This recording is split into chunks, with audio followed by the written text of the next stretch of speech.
Aleluia, glória a Deus. Segunda-feira, 7 de julho, 7 do 7.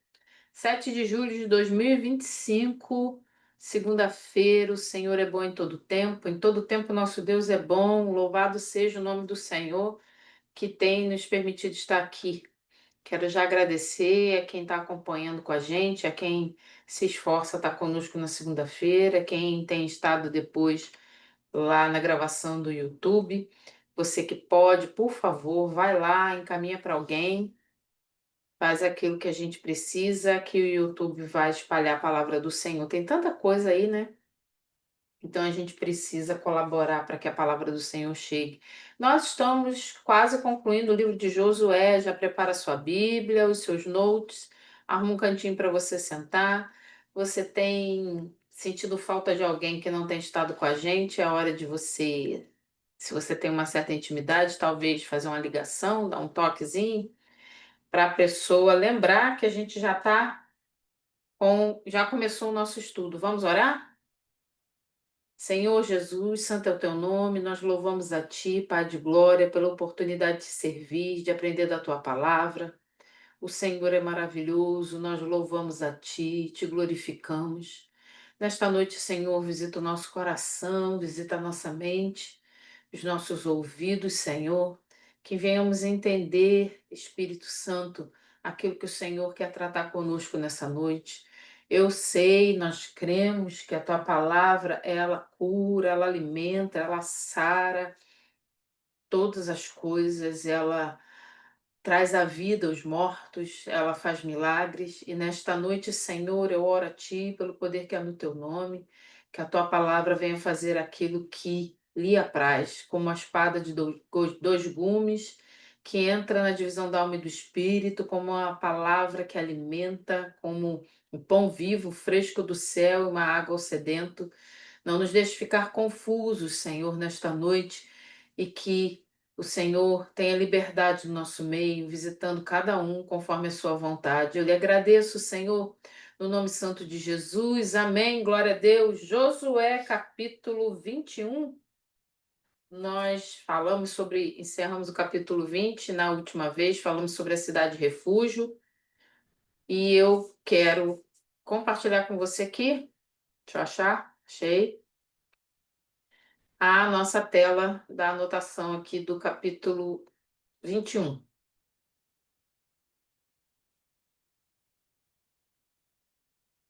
Essa é a anotação que a gente tem aqui do capítulo 21. Lembrando que a gente está falando sobre a divisão da herança, do que Deus separou como herança, cada um está ganhando a sua parte. E observe uma coisa interessante, é que está tudo muito organizado. O nosso Deus não é desorganizado, né? Eu sou um bocado desorganizada em algumas coisas, mas o nosso Deus ele não é desorganizado, ele vai fazendo as coisas muito corretamente. Eu não sei se todo o povo já tinha total entendimento do que estava acontecendo. Você pode dizer assim, mas o Senhor deu a lei a Moisés e Josué estava cumprindo, então o povo sabia o que estava acontecendo. Mas num todo, às vezes a gente não consegue ter a visão do todo. E o livro de Josué, desculpem, ele vai completando quase que um todo e colocando as coisas no seu lugar. Nós falamos sobre a cidade de refúgio na semana passada, cidades de refúgio, aonde as pessoas fugiriam para ficar protegidas até o seu julgamento ou a morte do sacerdote.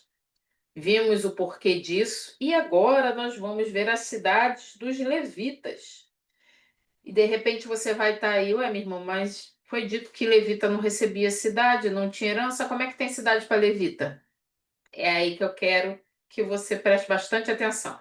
Vamos lá. Josué 21 fala o seguinte: os chefes de família dos levitas se aproximaram do sacerdote Eleazar, de Josué, filho de Num, e dos chefes das outras famílias das tribos dos israelitas em Siló, na terra de Canaã, e lhes disseram: o Senhor ordenou por meio de Moisés que vocês nos dessem cidades onde pudéssemos habitar. e pastagens para os nossos animais. Por isso, de acordo com a ordem do Senhor, os israelitas deram da sua própria herança as seguintes cidades com suas pastagens aos levitas. Até o versículo 3, por enquanto. Olha que interessante que a gente vê aqui.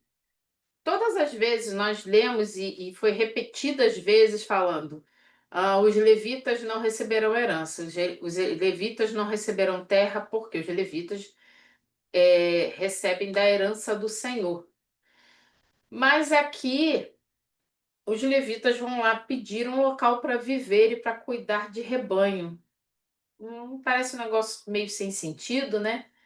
Vamos ver o que diz aqui. Quando a terra foi repartida entre as tribos, os levitas não receberam território.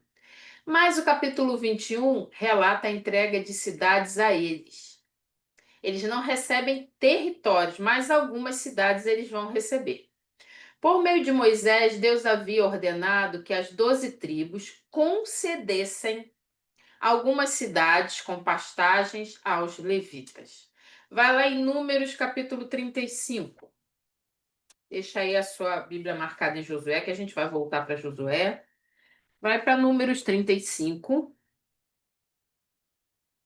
Antes de Josué, você vai passar por Deuteronômio e vai achar Números. Números 35, versículo 1 até o 8.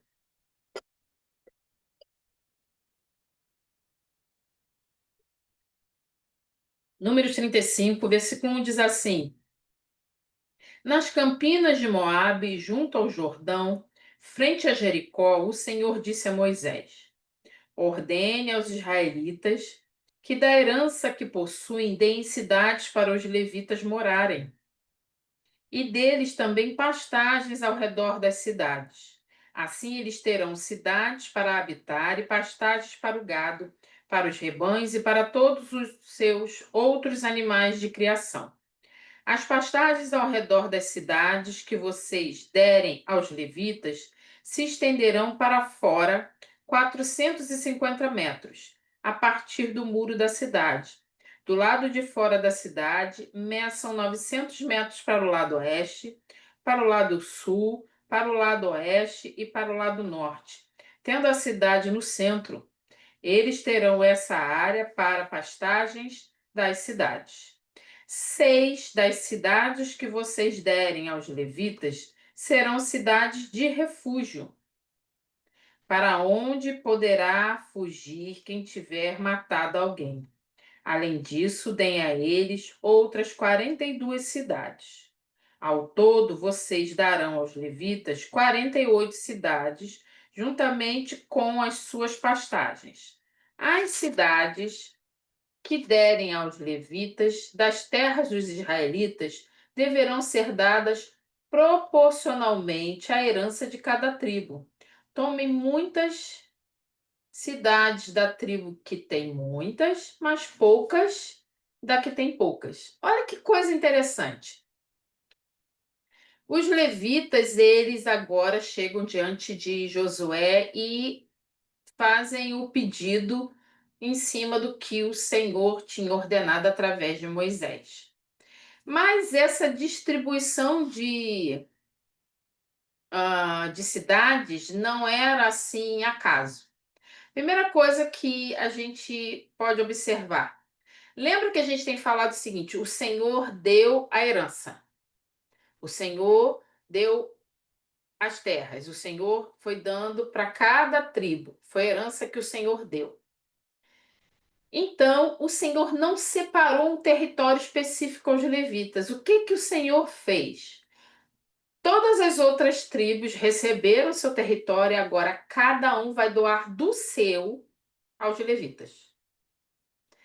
Aquele que tiver mais vai doar mais, e o que tiver menos vai doar menos. Lembrando que a gente explicou que esse tamanho de território era referente à quantidade de pessoas que viviam naquela tribo, referente à população. Judá tinham muitos, então o território de Judá era maior do que aquele que tinha um, a sua população menor. Então, proporcionalmente, se Judá tinha mais pessoas para morar, Judá recebe mais território, então Judá vai doar uma parte maior da sua terra aos levitas. Olha que coisa linda! Cada tribo tinha que doar aos levitas da sua parte. Isso te lembra o quê? Isso me lembra muito sobre o dízimo. Eles teriam que doar aos levitas, lembrando que qual era a função dos levitas? Os levitas tinham que ensinar o povo sobre a lei, os levitas tinham que fazer o julgamento dentro da lei, levar o povo a adorar o Senhor. Os levitas eram que cuidavam do tabernáculo, que no futuro deveriam cuidar do templo. Então, quanto mais fosse a tribo, mais ela doaria. Aquele que tinha menos, doaria menos. Então, a gente viu aqui que propositalmente o Senhor fez com que eles receberam a herança, tiveram que lutar para conquistar. Depois de conquistar, teriam que dar uma porcentagem, desculpem, para os levitas.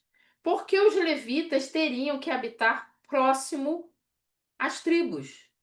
Os levitas não poderiam ficar num território afastado, distante. Pensa, as 12 tribos aqui e a 13ª lá, os levitas lá no canto. Não, os levitas eles precisavam estar espalhados no meio das tribos, no meio do povo, propositalmente, para que eles estivessem ali convivendo com o povo, convivendo com Israel, no meio do povo e ensinando a lei do Senhor. Então, os líderes da tribo de Levi relembraram isso ali aos líderes ali no livro de Josué. Eles falam sobre a repartição da terra de Canaã. Esse assunto acontece em Siló. Foi onde foi a designação das terras das últimas 7 tribos, que a gente viu no capítulo 18 e 19. Volta lá para Josué 21.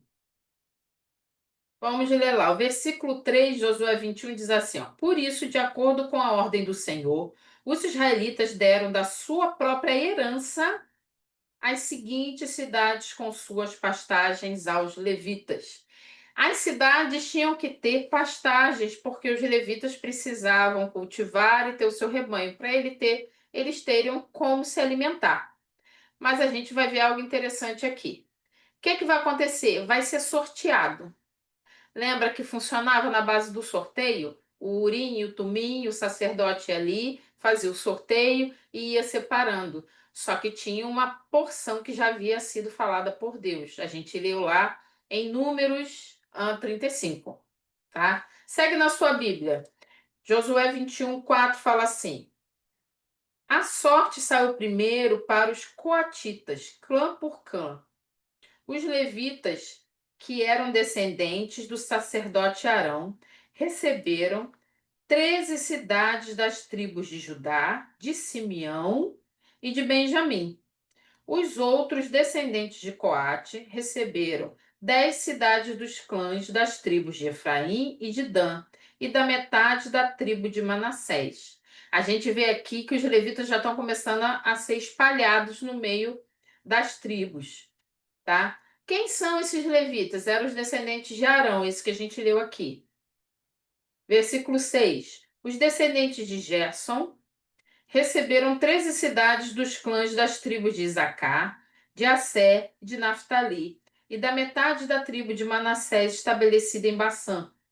Os descendentes de Merari, clã por clã, receberam 12 cidades das tribos de Ruben, de Gade e de Zebulon. Dessa maneira, os israelitas deram aos levitas essas cidades com suas pastagens, como o Senhor tinha ordenado por meio de Moisés. Das tribos de Judá e de Simeão, os israelitas deram as seguintes cidades indicadas nominalmente. Foram dadas aos descendentes de Arão que pertenciam aos clãs coatitas. Coatitas é que são descendentes de Coate, o nome da pessoa, né? Do cara lá era Coate. Dos coatitas dos levitas, pois para eles saiu a primeira sorte. Kiriat Arba, que é Hebron, com suas pastagens ao redor, nos montes de Judá. A Arba era antepassada de Enaque. 12. Mas os campos e os povoados em torno da cidade foram dados a Calebe, filho de Jefoné, com sua propriedade. Esse momento aí em que Calebe recebe a terra, a gente já estudou sobre isso. Você pode voltar lá nos vídeos de YouTube que a gente tem gravado. Versículo 13. Assim, aos descendentes do sacerdote Arão deram Hebrom, cidade de refúgio para os acusados de homicídio, Líbina, Jatir, Estemoa, Olom, Debir, Aim, Jutá, Bet-Semes, cada qual com seus arredores, foram 9 cidades dadas para suas 2 tribos. Da tribo de Benjamim, deram-lhes Gibeon, Geba, Anatote e Almon, cada qual com seus arredores, eram 4 cidades. Todas as cidades dadas aos sacerdotes, descendentes de Arão, foram 13, cada qual com os seus arredores. Olha que coisa interessante. Já foi falado aqui sobre cidade refúgio. Por que será, né? Ter levita na cidade refúgio? As tribos fizeram aquilo que o Senhor mandou, obedeceram, começaram a sortear. Vamos ver aqui o comentário que eu anotei. Repartiram 48 de suas cidades entre os descendentes de Coate, Gerson e Merari. Quem são esses 3 aí? Eles são os filhos de Levi. Vai lá para Êxodo 6, segundo livro da sua Bíblia. Êxodo, capítulo 6, verso 16.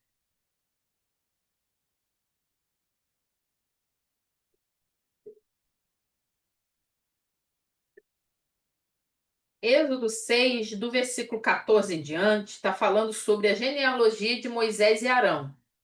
Lembrando que Moisés e Arão eram irmãos, tá? No versículo 16 aqui vai dizer para a gente quem são Coate, Gerson e Merari. Versículo 16 fala assim: Estes são os nomes dos filhos de Levi, por ordem de nascimento: Gerson, Coate e Merari. Levi viveu 137 anos. A tribo dos levitas são os descendentes de Levi. Essa divisão de terra estava sendo a partir dos descendentes de Gerson, Coate e Merari. Entendeu? Estava sendo dividido desse jeito, tá? Vamos lá. Os coatitas receberam 13 cidades no sul de Israel para os descendentes de Arão e 10 no centro do país para as outras famílias do clã. Arão era descendente de Coate e seus descendentes foram os sacerdotes. Suas cidades ficavam relativamente próximas de Jerusalém, onde as gerações posteriores serviriam no templo. Os gersonitas, que são os descendentes de Gerson, receberam 13 cidades no norte, em ambos os lados do Jordão. E os meraritas, 12 cidades em Zebulon, no norte, e Ruben e Gad, na Transjordânia, que existe até hoje. Vamos lá. Depois do resumo, ele vai começar a falar sobre uma lista de 48 cidades. Vai começar a falar cada um. Cada tribo cedeu 4 cidades, exceto Naftali, que deu 3. Por quê? Por causa do tamanho, lembra? Judá e Simeão, que juntas deram 9. Reconhecer quantas cidades o Senhor lhes dera certamente deixava as tribos mais dispostas a ceder 4 cidades aos levitas. Assim, reconhecer que tudo que temos provém de Deus também nos tornará generosos para com os outros. O que estava acontecendo? O Senhor estava mostrando o que eles haviam recebido, o que eles tinham ganhado do Senhor. Quem tinha mais, doava mais. Você recebeu muito do Senhor. Então, por que não dar muito? O outro recebeu um pouco menos. porque não dá a proporção de que cada um recebeu. Então, fazer com que eles entendessem isso faria toda a diferença. Porque lembra, o Senhor é que dava vitória, o Senhor é que fazia com que eles conquistassem a terra, a herança era dada, mas o Senhor é que fazia com que os inimigos fugissem de diante deles, tudo isso a gente viu. Vai lá no versículo, Josué 21, versículo 20. Os outros clãs coatitas dos levitas receberam cidades da tribo de Efraim. Nos montes de Efraim receberam Siquém, cidade de refúgio para os acusados de homicídio, Gézer, Quibzaim e Bet-Horon, cada qual com seus arredores. Foram 4 cidades. Também da tribo de Dan receberam Elteque, Gibeton, Aijalon e Gad-Rimon, cada qual com seus arredores. Foram 4 cidades. Da meia tribo de Manassés receberam Taanak e Gat-Rimon, cada qual com seus arredores. Foram 2 cidades. Todas essas 10 cidades e seus arredores foram dadas aos outros clãs coatitas. Os clãs levitas, gersonitas, receberam da metade da tribo de Manassés, Golã e Bassã, cidade de refúgio para os acusados de homicídio, e Beesterá, cada qual com seus arredores. Foram 2 cidades. Receberam da tribo de Isacar, Quizion, Daberate, Jarmute e Enganim, cada qual com seus arredores. Foram 4 cidades. Receberam da tribo de Asser, Missal, Abdon, Eucate e Reobe, cada qual com seus arredores. Foram 4 cidades. Receberam da tribo de Naftali, Quedes, na Galiléia, cidade de refúgio dos acusados de homicídio, Amote-Dó e Cartã, cada qual com seus arredores. Foram 3 cidades. Todas as cidades dos clãs gersonitas foram 13. Os clãs meraritas, o restante dos levitas, receberam as seguintes cidades: da tribo de Zebulon, Joquineão, Cartá, Dímina e Naalau, cada qual com seus arredores. Foram 4 cidades. Da tribo de Ruben, Bezer, Jaza, Quedemote e Mefaate, cada qual com seus arredores. Foram 4 cidades. Da tribo de Gade, em Gileade, Ramote, cidade de refúgio dos acusados de homicídio, Maanaim, Esbom e Jazá, cada qual com seus arredores. Foram 4 cidades ao todo. Todas as cidades dadas aos clãs meraritas, que eram o restante dos levitas, foram 12. No total, as cidades dos levitas, nos territórios dos outros israelitas, foram 48 cidades, com os seus arredores. Cada uma de todas essas cidades tinha pastagens ao seu redor. Assim, o Senhor deu aos israelitas toda a terra que tinha prometido sob juramento aos seus antepassados, e eles tomaram posse dela e se estabeleceram ali. O Senhor lhes concedeu descanso de todos os lados, como tinha jurado aos seus antepassados. Nenhum dos seus inimigos pôde resistir, pois o Senhor entregou todos eles em suas mãos. De todas as boas promessas do Senhor, a nação de Israel, nenhuma delas falhou, todas se cumpriram. Esse capítulo 21 termina assim de forma maravilhosa, né? Mas vamos ver aqui algumas coisas que a gente lê batido e não se dá conta. Por exemplo, a gente viu aqui que eles tinham, por porção também, receberam, né, das tribos, cidades de refúgio. E a gente viu na segunda-feira passada que cidade de refúgio era o local onde ficavam aqueles que estavam fugindo para não serem mortos por alguém que viesse vingar o assassinato de um parente, por algum homicídio ou coisa dessa forma. A gente viu que eles tinham total proteção na cidade de refúgio. Então, na lógica, se a gente pensar assim, bem humanamente, talvez só tivessem bandidos dentro daquela cidade, até que se provasse o contrário, eram assassinos. se fosse na linguagem de hoje, eram aqueles que estavam infringindo gravemente a lei.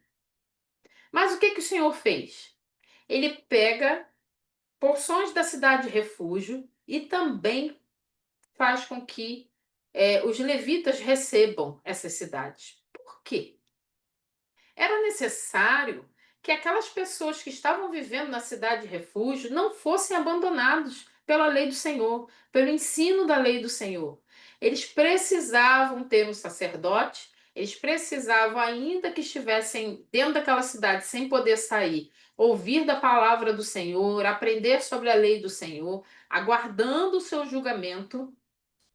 Então, mesmo quando nós estamos infringindo algo, estamos talvez sobre algum pecado, o Senhor continua dispondo a sua palavra para todos nós, através daqueles que o Senhor usa para nos ensinar, aqueles que o Senhor usa para orar por nós, seja no culto, seja no relacionamento diário, seja no trabalho. O Senhor não abandona, o Senhor não abandonava essas pessoas.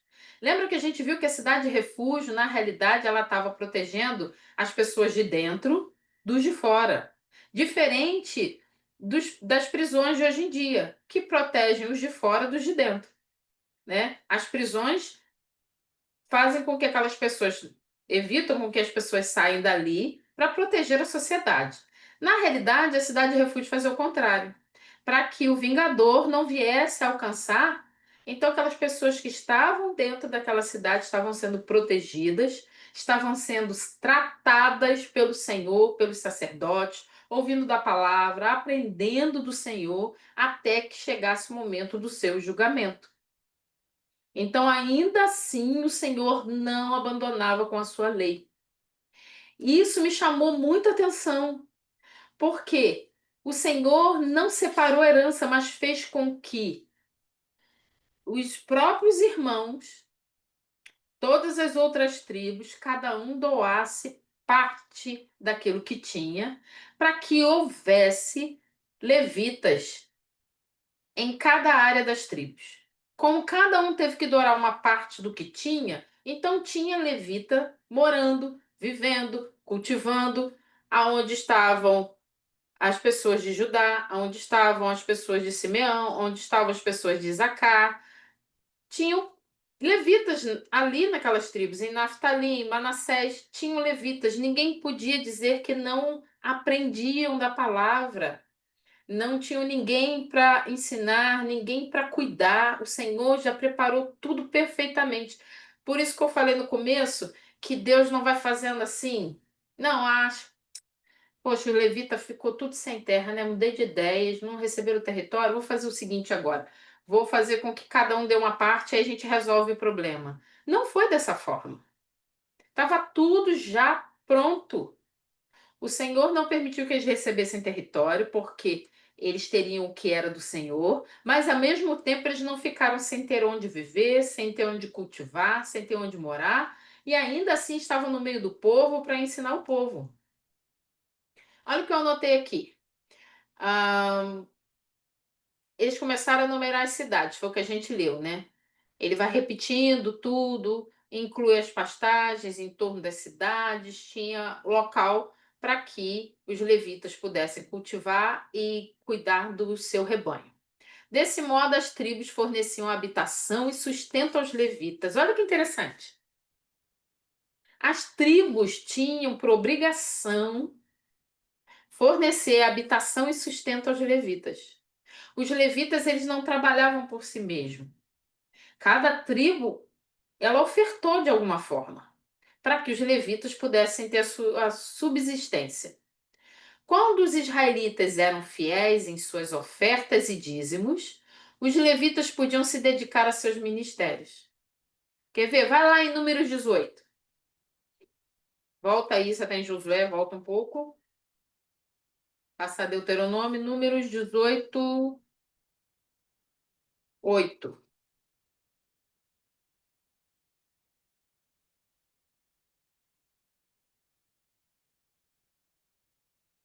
A minha Bíblia tem um subtítulo assim, ó: As ofertas destinadas aos sacerdotes e aos levitas. Versículo 8. Então o Senhor disse a Arão: Eu mesmo o tornei responsável pelas contribuições trazidas a mim.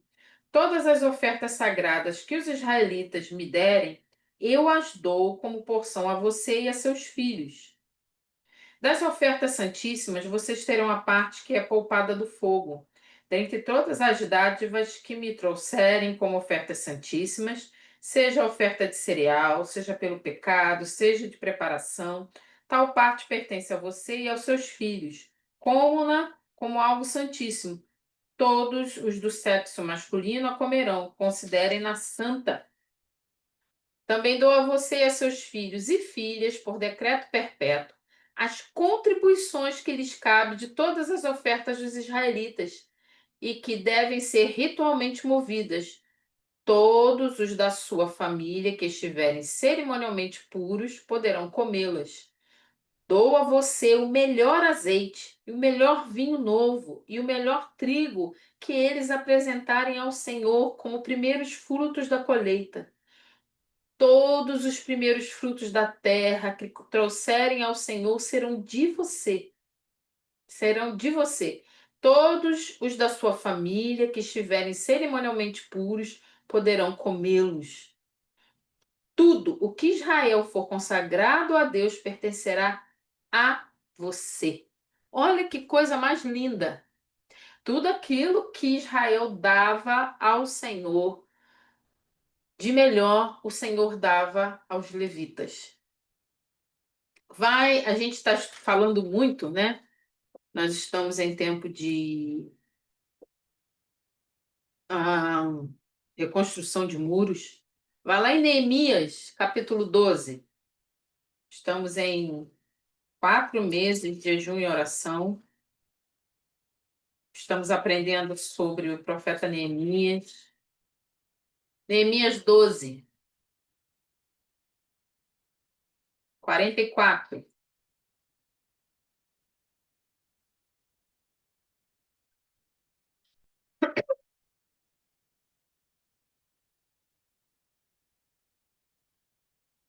Neemias 12, 44.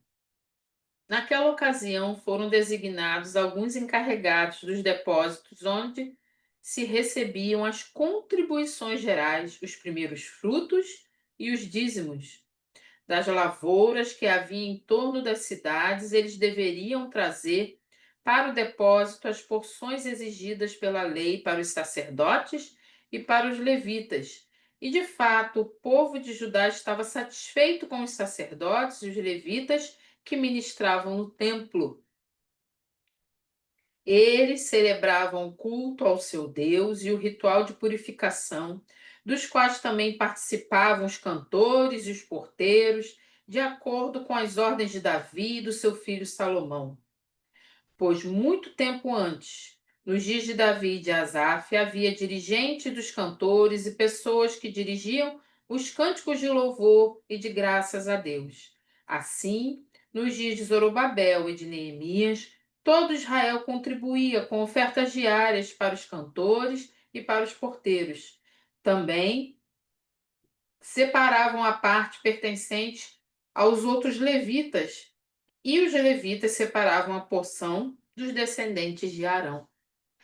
Então, quanto mais se ofertava, mais os levitas eram cuidados e tratados. Mas, porém, entretanto, quando as ofertas diminuíam, eles tinham que de investir mais tempo na agricultura e na criação de gado. O que acontece?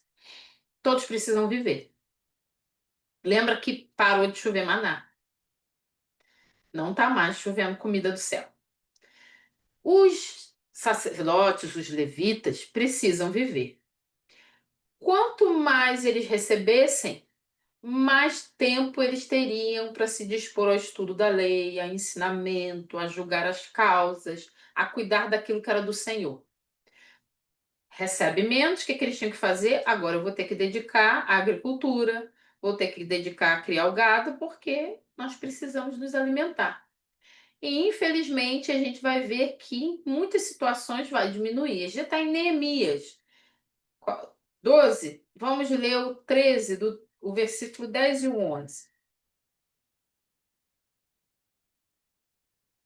Também fiquei sabendo que os levitas não tinham recebido a parte que lhes era devida, e que todos os levitas e cantores responsáveis pelo culto haviam voltado para suas próprias terras.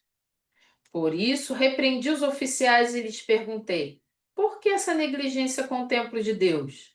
Então convoquei os levitas e os cantores e os coloquei em seus postos. E todo o povo de Judá trouxe os dízimos do trigo, do vinho novo e do azeite aos depósitos.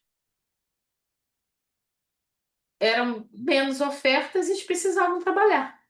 Então, eles tinham menos tempo para se dedicar.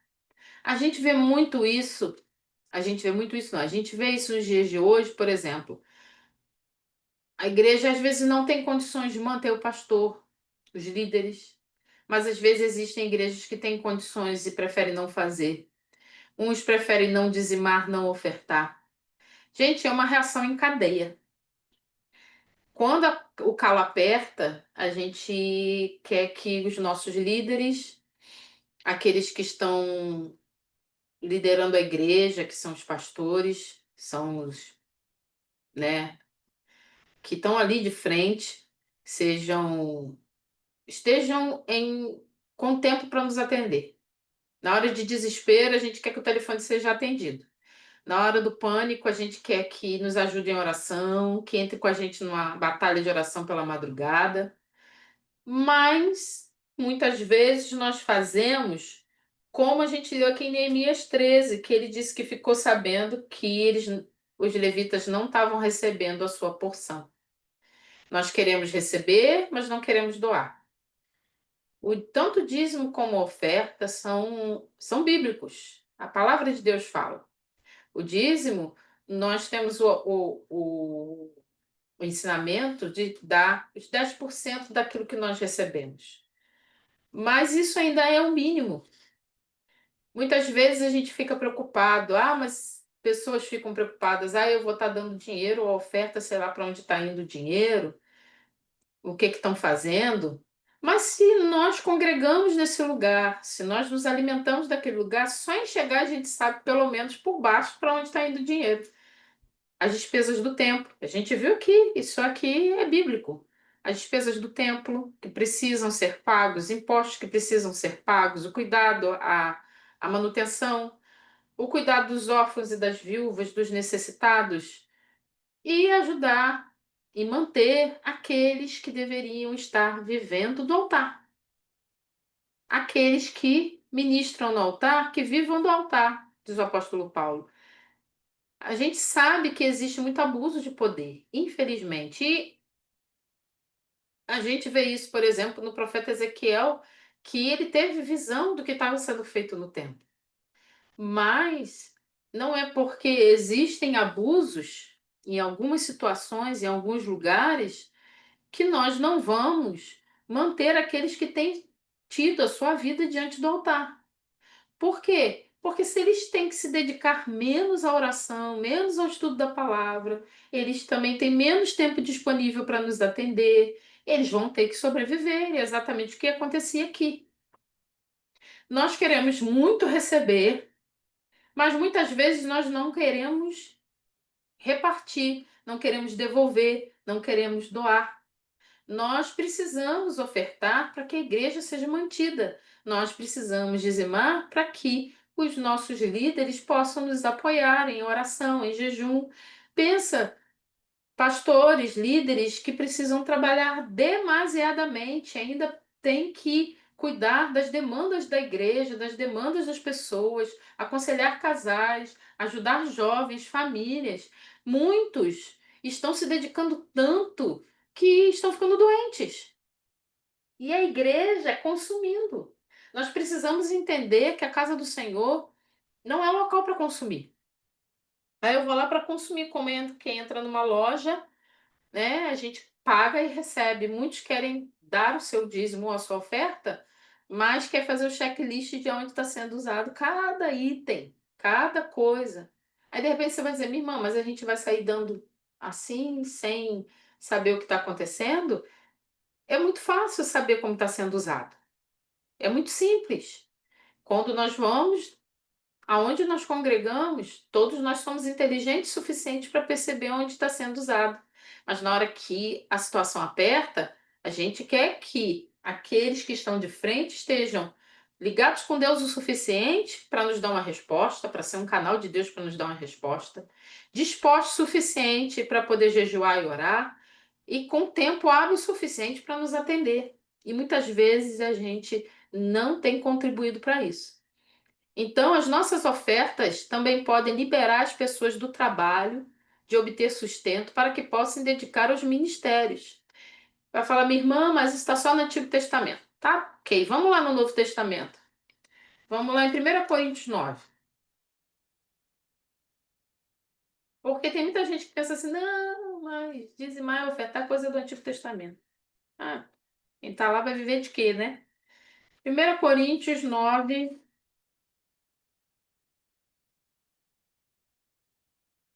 versículo 7 até o 11. Quem serve como soldado à própria custa? Isso aqui é apóstolo Paulo, tá, gente? Quem serve como soldado à própria custa? Quem planta uma vinha e não come do seu fruto? Quem apacenta um rebanho e não bebe do seu leite? Não digo isso do ponto de vista meramente humano. A lei não diz a mesma coisa? Pois está escrito na lei de Moisés: não amordace o boi enquanto ele estiver debulhando o cereal. Por acaso é com bois que Deus está preocupado? Não é certamente por nossa causa que ele diz: sim, isso foi escrito em nosso favor, porque o lavrador, quando ara, e o debulhador, quando debulha, devem fazê-lo na esperança de participar da colheita. Se entre vocês semeamos coisas espirituais, seria demais colhermos de vocês coisas materiais? Se outros têm direito de ser sustentado por vocês, não o temos nós ainda mais? Mas nós nunca usamos desse direito, ao contrário, suportamos-nos tudo para não colocar obstáculo algum ao Evangelho de Cristo. Paulo aqui está sendo bem claro que existe uma necessidade da igreja ajudar aqueles que estão plantando espiritualmente em nossas vidas. Faz o seguinte, vai lá em Filipe. Leu 13. Leu 13? 13. Presbítero Jones falou para a gente ler o 13, versículo 13. Vocês não sabem que aqueles que trabalham no templo alimentam-se das coisas do templo e que os que servem diante do altar participam do que é oferecido no altar? Da mesma forma, o Senhor ordenou àqueles que pregam o evangelho que vivam do evangelho. Foi o que eu tinha falado, eu não lembrava qual era o versículo. Aí o presbítero achou aqui. A gente quer sugar, né? Geralmente nós queremos muito, precisamos. A gente está sempre precisando. Sempre precisando. Quem nunca está precisando de uma oração, de uma palavra de confronto, uma palavra de consolo, mas a gente não quer ofertar, a gente não quer dizimar, a gente não quer colaborar. Vai em Filipenses 4. Você está em 1 Coríntios. Ainda mais um pouquinho. Já passar por Gálatas. Filipenses 4:14. Quando você acha, eu vou beber um golinho d'água. Filipenses 4:14 diz assim, vamos ler do 14 até o 19. Apesar disso, vocês fizeram bem em participar das minhas tribulações. Como vocês sabem, Filipenses, nos seus primeiros dias no Evangelho, quando partir da Macedônia, nenhuma igreja partilhou comigo do que se refere a dar e receber, exceto vocês. Pois estando eu em Tessalônica, vocês me mandaram ajuda, não apenas uma vez, mas duas, quando tive necessidade. Não que eu esteja procurando ofertas, mas o que deve ser acreditado na conta de vocês. Mas o que pode ser acreditado na conta de vocês. 18. Recebi tudo e o que tenho é mais que suficiente. Estou amplamente suprido. Agora que recebi de Epafrodito os donativos que vocês enviaram. São uma oferta de aroma suave, um sacrifício aceitável e agradável a Deus. O meu Deus suprirá todas as necessidades de vocês, de acordo com as suas gloriosas riquezas em Cristo Jesus. Paulo está agradecendo aos filipenses as doações que eles mandaram para manter Paulo vivo, para cuidar dele. E ele escreve agradecendo. E a gente gosta muito de ler só o 19, né? O meu Deus suprirá todas as necessidades de vocês de acordo com suas gloriosas riquezas em Cristo Jesus. Nosso Deus vai suprir. Mas a gente não leu o que estava antes, né? Porque aquele pessoal tinha ofertado, doado, tanto que Paulo ainda fala assim: ó, o que vocês me enviaram são mais que suficiente. Se por um acaso você faz parte de alguma denominação, de alguma igreja, seja qual for o local onde o líder tem recebido muito e você não confia, você acha que está sendo usado de forma errada, ele está usando, como tiver, usurpando aquilo que não é devido dele, se você não confia, eu aconselharia você a procurar outro corpo de Cristo, outro lugar, né? Outra congregação para estar, porque se você não tem a confiança de estar ali, investindo em quem deveria estar orando e lutando pela sua vida, eu acho que seria um bom momento de você orar ao Senhor e analisar um local para você ficar, porque não tem sentido. A gente vê que os filipenses aqui mantiveram Paulo porque eles confiavam, acreditavam e sabiam que Paulo era um apóstolo estabelecido pelo Senhor. Vai em 1 Timóteo. Você vai passar por Tessalonicenses, vai chegar em 1 Timóteo, indo para Apocalipse, tá, gente? 1 Timóteo 5, versículo 17 e 18. Os presbíteros que lideram bem a igreja são dignos de dupla honra, especialmente aqueles cujo trabalho é a pregação e o ensino. Pois a Escritura diz: não abordasse o boi enquanto está debulhando o cereal, e o trabalhador merece o seu salário. Então é mais do que também faz parte do Novo Testamento. Alguns ensinam que isso é só do Antigo Testamento, não é? Volta lá para Josué. E olha que a gente está em Josué, a gente foi para lá no Novo Testamento. Mas é assim, a Bíblia é uma coisa só. E você vê que coisa linda. Eu fiquei encantada quando eu percebi que os levitas estavam ali nas cidades de refúgio também. Pessoas que hoje seriam abandonadas pela sociedade. Ninguém ia querer relacionamento com aquele povo. Mas o Senhor fez o quê? Eu vou colocar levitas, sacerdotes naquele lugar. A maldição de Jacó e Levi pela matança dos homens de Siquém foi convertida por Deus em bênção para o povo. Tendo cidades espalhadas em todas as tribos, os levitas poderiam desempenhar melhor suas tarefas como mestres da Torá, juízes e governantes. Os levitas eram mestres da lei, que a gente chama de Torá, nosso Antigo Testamento. Eles serão juízes e governantes mais à frente. Essa maldição que está falando aí, dos homens em Siquém, foi algo terrível que aconteceu e houve matança, houve um engano, houve coisa terrível que foi feito ali e por consequência dessa situação acontece uma maldição terrível. Só que o nosso Deus, ele é capaz de converter maldição em bênção, destruir a maldição. Vai lá em Gênesis 34.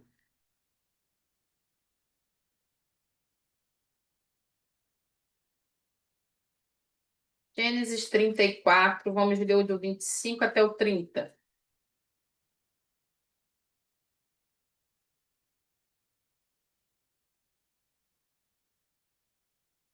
Diz assim: 3 dias depois, quando ainda sofriam dores, dois filhos de Jacó, Simeão e Levi, olha, esse Levi aí é que, da onde vai vir os levitas, tá? Irmãos de Diná, pegaram suas espadas e atacaram a cidade desprevenida, matando todos os homens. Mataram o fio da espada Amor e seu filho Siquém, tiraram de nada a casa de Siquém e partiram. Vieram então os outros filhos de Jacó e, passando pelos corpos, saquearam a cidade onde sua irmã tinha sido desonrada. Apoderaram-se das ovelhas, dos bois e dos jumentos e de tudo o que havia na cidade e no campo. Levaram as mulheres e as crianças e saquearam todos os bens e tudo o que havia nas casas. Então Jacó disse a Simeão e a Levi: Vocês me puseram em grande apuros, atraindo sobre mim o ódio dos cananeus e dos ferezeus, habitantes dessa terra. Somos poucos, e se eles juntarem suas forças e nos atacarem, eu e minha família seremos destruídos. A irmã deles, a Diná, tinha sido desonrada, ela é violentada, e pela cultura daquele lugar, era normal. Não que seja normal, tá, gente? Mas a cultura daquele povo, que não era o povo de Jacó, eles fazem isso com Diná e o príncipe viola ela, violenta ela, diz que está apaixonado, diz que quer casar com ela, resumindo a história. E eles prometem que vão dar a sua irmã para ele, contando que ele e todos os outros se circuncidassem, que é cortar o prepúcio do órgão masculino. O que que acontece no terceiro dia? Eles ficavam fraquíssimos. Todo mundo fez isso. E eles foram e mataram as pessoas que estavam lá, aproveitaram que eles estavam fracos e mataram. É correto o que aconteceu com Diná? Não, mas também não é correto aquilo que foi feito, que eles fizeram. Mataram toda uma cidade por causa do príncipe que havia cometido algo terrível. Não foi toda a cidade. Mas tudo isso que aconteceu, o Senhor mudou a história. Olha como Deus é capaz de mudar histórias terríveis e fazer como e transformar isso numa bênção. Os levitas se tornam em bênção para todas as tribos. O Senhor espalha eles pelas tribos para abençoar todo o povo. Nas 6 cidades de refúgio poderiam orientar os delicados processos jurídicos.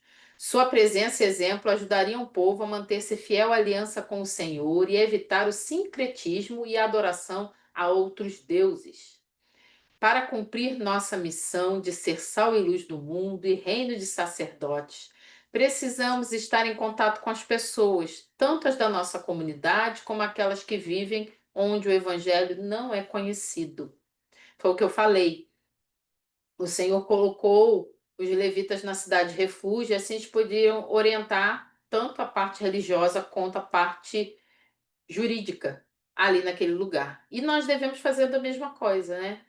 Nós precisamos ter maturidade espiritual suficiente. É hora da gente deixar de ser criança, de ficar bebendo leite com medo. Nós precisamos, quem já está caminhando com Cristo há um tempo, nós precisamos. Estou falando para quem já tem um tempo de evangelho, principalmente.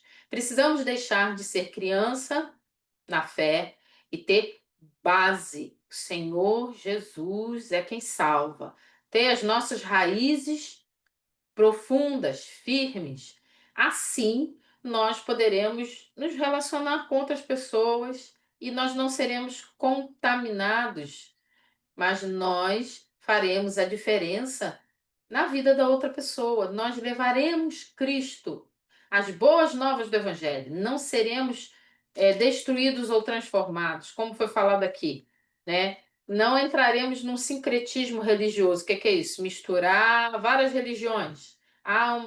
Eu vou na igreja no domingo, eu estou no culto de oração, mas depois eu vou na missa, depois eu estou no meio do espiritismo, daqui a pouco eu estou no meio das cartomantes, eu estou misturando tudo, porque tudo leva a Deus, está tudo certo, não estou entendendo nada, entra no ouvido, sai no outro, eu quero o meu alvo. Se eu tenho uma fé firmada em Cristo com raízes profundas, eu não vou ser enganado por isso. Isso não vai acontecer comigo. Então a gente precisa estar realmente firme no Senhor, firme e não sermos aqueles que são envolvidos por qualquer doutrina, por qualquer conversinha. Tem crente velho de guerra que está sendo enrolado por qualquer conversa. Só tem tempo, mas não aprendeu. Nós precisamos aprender a viver o verdadeiro evangelho e não abandonar Jesus por qualquer coisa. Volta lá em Josué, estamos terminando. Josué 21, o finalzinho aqui do 21, fala assim: Assim o Senhor deu, eu estou lendo o 43, aos israelitas toda a terra que tinha prometido, sob juramento aos seus antepassados, e eles tomaram posse dela e se estabeleceram ali. Lembrando que eles tomaram posse daquilo que eles conquistaram, tá, gente? Porque mais na frente a gente vai ver que não foi tudo conquistado. O Senhor lhes concedeu descanso de todos os lados, como tinha jurado aos seus antepassados. Nenhum dos seus inimigos pôde resistir-lhes, pois o Senhor entregou todos eles em suas mãos. Então, durante o tempo de Josué, depois que houve a divisão, eles descansaram. Não houve mais guerra a partir desse ponto, desse tempo, tá? De todas as boas promessas do Senhor à nação de Israel, nenhuma delas falhou, todas se cumpriram. Todas as promessas do Senhor se cumpriram. Todas as promessas do Senhor ainda se cumprem. Esses versículos formam uma conclusão do livro até agora. Até esse pontinho aqui. Eles amarram a história da conquista, a divisão, afirmando que o Senhor cumpriria suas promessas de integrar-lhe a terra e de dar-lhes vitória sobre os inimigos, de modo que todas as suas promessas a Israel haviam se concretizado. Embora ainda houvesse territórios a conquistar, o que eu acabei de falar, e cananeus a desalojar, tirar do caminho, o Senhor concedera a Israel o domínio sobre Canaã. Do mesmo modo, Deus nos abençoou com todas as bênçãos espirituais em Cristo e nos fez assentar nos domínios celestiais. Mas continuamos a enfrentar as forças espirituais malignas.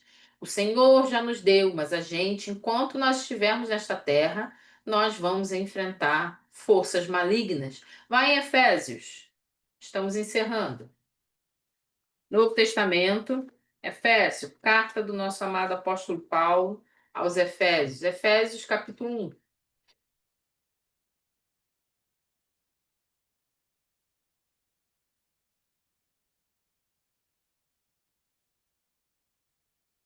Efésios 1, versículo 3.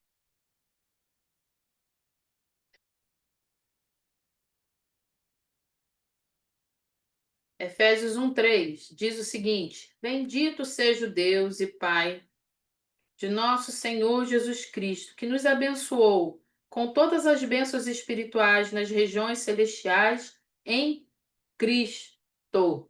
O Senhor nos abençoou, o Senhor nos deu. Ainda em Efésios, capítulo 2, versículo 6. Deus nos ressuscitou com Cristo e com ele nos fez assentar nos lugares celestiais em Cristo Jesus. Efésios ainda, capítulo 6, versículo 13.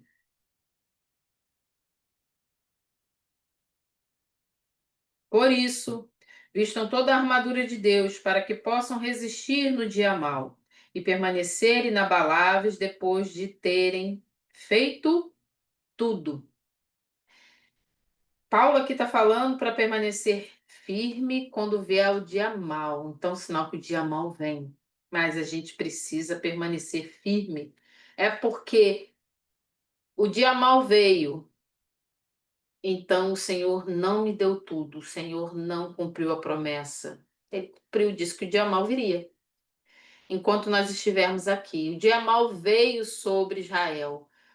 Muitas vezes. A gente vai ver que eles vão em Juízes continuar, no início de Juízes, e exatamente por abandonar o Senhor vão viver situações que não eram necessárias, não era necessário ter vivido. E é exatamente o que acontece com a gente. O Senhor nos prometeu assentarmos junto com Ele, nas regiões celestiais. Qual é a promessa? Qual é a terra? Que nós esperamos? Como a palavra de Deus diz, que Abraão já via uma terra, não a terra física, um território físico, mas ele via um território, uma terra espiritual. Novos céus e nova terra, a nova Jerusalém que vai descer prontinha, ataviada, arrumada. É aonde nós vamos viver. o Senhor já nos deu, como o Senhor já havia dado a Israel ali em Josué. Mas eles não puderam ficar sentados no deserto, de braços cruzados, esperando chegar o anjo vir carregar eles no colo e levar até lá. Tiveram que obedecer, tiveram que caminhar, tiveram que atravessar o Jordão, tiveram que dar a volta em Jericó, tiveram que reconhecer o pecado em Ai, se humilhar, se arrepender, viver a vergonha e voltar para Ai de novo e vencer Ai. Tiveram que entender que não podiam acreditar em qualquer conversa que chegassem, deveriam ter primeiro falado com o Senhor, foram enganados. Deus não tinha dado a herança? Tinha, mas precisava conquistar. O Senhor já te deu a herança de novos céus e nova terra.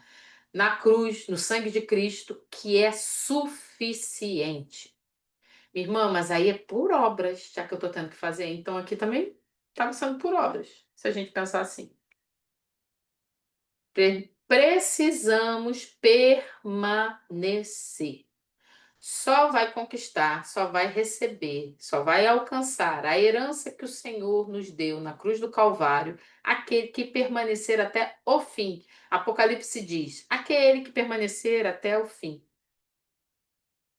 Vigiai até o fim, fique firme até o fim, para que ninguém tome a sua coroa. Então, se não te perigo, por que tanto aviso? Se é desnecessário isso, por que tanto aviso na Bíblia? Por que o Senhor falava tantas vezes através de profetas, através de homens e mulheres de Deus, ele mesmo falando, por que tantos avisos se não tem esse risco? Por que permanecer firme se não tem o risco de abandonar? Se Israel, que é Israel, que foi escolhida, uma nação que o Senhor escolheu, não foi Israel que escolheu a Deus, foi Deus que escolheu Israel, agiu da forma que agiu, quem somos nós para dizer que a gente não precisa vigiar? Amém? Louvado seja o nome do Senhor, glória a Jesus. Na próxima segunda-feira, nós estaremos em Josué 22, né? Exatamente, Josué 22. Estamos quase encerrando o livro de Josué. Eu quero convidar você a não faltar. E eu não sei, eu acredito que todos nós, né, temos aprendido muito com Josué. Em tempos tão difíceis, nós temos aprendido muito a permanecer, a continuar e a ver que o nosso Deus é fiel. Amém? Vamos orar? Senhor, nessa noite nós te agradecemos pela tua palavra, que vem, Senhor, fortemente ao nosso coração, que confronta os nossos pensamentos e o nosso entendimento, que nós pensamos saber, Senhor, sabemos de nada. Só o Senhor é a própria sabedoria. Só tu tens a palavra de vida eterna. Nessa noite, escreve no nosso coração. Não nos permita esquecer, não nos deixe esmorecer. Espírito Santo, eu lhe peço, visita cada um nessa hora que está aqui conosco agora e o que vai ouvir depois. Visita, Senhor, dando força ao cansado, aquele que está desanimado por algum motivo. Espírito Santo, entra nele, coloca-o de pé. No nome de Jesus, fortalecido no Senhor e na força do seu poder, caminhando firme, vestindo a armadura, porque o dia mal não nos vencerá, porque o Senhor já venceu por nós, o Senhor já nos deu a vitória. Anima o cansado, Senhor, dá força, restaura a força que está cansado, aquele que já desistiu. Tira, Senhor, da desistência, tira do isolamento, Senhor, que ele venha congregar com o seu corpo, com os irmãos em Cristo, onde o Senhor é o cabeça, o Senhor é quem comanda. Eu lhe peço, Senhor, não deixe ninguém isolado nesse tempo de lutas, esse tempo difícil, porque nós podemos ajudar uns aos outros, como os irmãos ajudavam uns aos outros ali em Josué. Nos faz desta forma, Senhor, fica conosco, estabelece o teu reino e a tua justiça no nosso meio. Eis-nos aqui, Senhor, envia-nos. Nós louvamos o teu nome, te agradecemos pela tua palavra, no nome santo de Jesus. Amém. Glória a Jesus. Gente, eu quero agradecer a você que tem tido paciência de estar aqui com a gente. A Ana, a irmã Vera, a Luciana, o Luiz, seja bem-vindo. Missionária Tereza, pastora Val, presbítero Jones. Glória a Deus. Deus abençoe, gente. Amo vocês. Até segunda-feira. Tenha uma noite de bênção. O Senhor restaure as suas forças. Beijo, obrigada.